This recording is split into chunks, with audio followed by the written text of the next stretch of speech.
Probablement, il n'y a jamais eu autant de ce qu'on appelle service chrétien, autant d'organisation, d'annonces, de dépenses, de temps, d'énergie et de moyens utilisés dans l'œuvre chrétienne, ni plus de personnes intéressées. Mais comparativement parlant, on peut douter qu'il n'y ait jamais eu aussi peu de réelle efficacité spirituelle.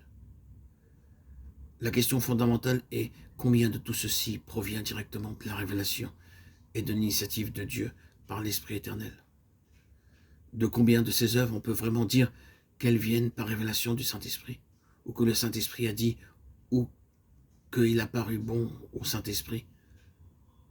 D'un autre côté, combien d'entre elles sont le produit de la discussion humaine, des projets, de l'impulsion, de l'enthousiasme, de l'imagination, de la philanthropie, de l'intérêt à une bonne cause. La mesure de l'identification avec Christ de l'instrument dans une union corporative est la mesure de l'œuvre réelle que Dieu a accomplie à travers cet instrument. Il peut y avoir beaucoup d'œuvres qui semblent être des réussites et qui impressionnent avec le sentiment d'un réel accomplissement. Mais quand le feu a fait son travail, on peut découvrir que contrairement aux apparences, il y a très peu de réel. À la longue, la chair ne sert à rien, même si elle semble obtenir des résultats. Ce n'est pas ce qui est fait pour Dieu, mais ce qui est fait par Dieu qui restera. Il nous appartient de voir si nous sommes entièrement en Christ et vivants par le Saint-Esprit. Tout le reste sera spontané.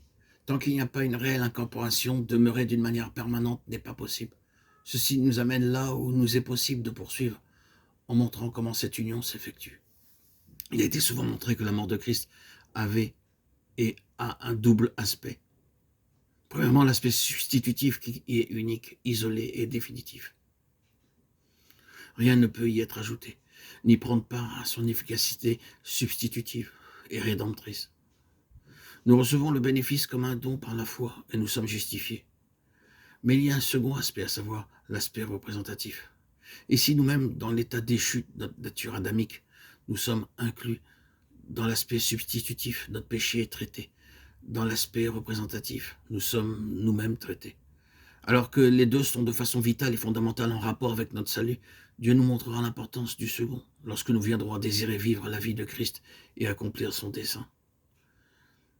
L'Ancien Testament met souvent l'accent en type et en enseignement sur ce second aspect. Abraham dut être séparé de son pays, le monde, de sa famille, les relations naturelles, et de la maison de son père, le vieil homme.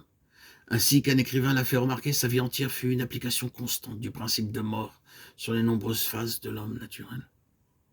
Il fit les premiers pas quand il sortit du pays des Chaldéens, mais sa marche fut arrêtée à Haran jusqu'à la mort de son père.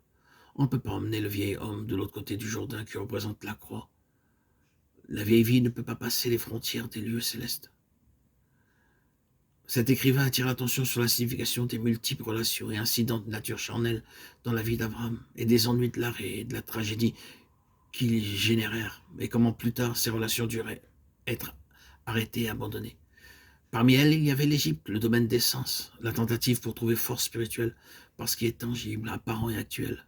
Il y avait Lot, la pensée naturelle intègre, la pensée spirituelle, la pensée naturelle semblent si unies au début qu'il est difficile de les distinguer. Les Cananéens, qui représentaient la fausse religion, spirituelle en apparence mais satanique, avec des rites extérieurs accompagnés de signes et de prodiges mais démoniaques. Agar et Ishmaël, qui représentaient l'opportunité et qui tentaient d'obtenir des fins spirituelles de façon naturelle, essayant d'être fructueux, et ceci à travers l'effort personnel des moyens charnels pour des raisons naturelles. On peut suivre ce principe dans d'autres détails de sa vie, mais nous nous contenterons simplement de le signaler. Pour entrer dans les conditions et l'abondance d'une alliance éternelle, Abraham devait être un homme de l'esprit, un homme spirituel, et ceci sur une base de foi.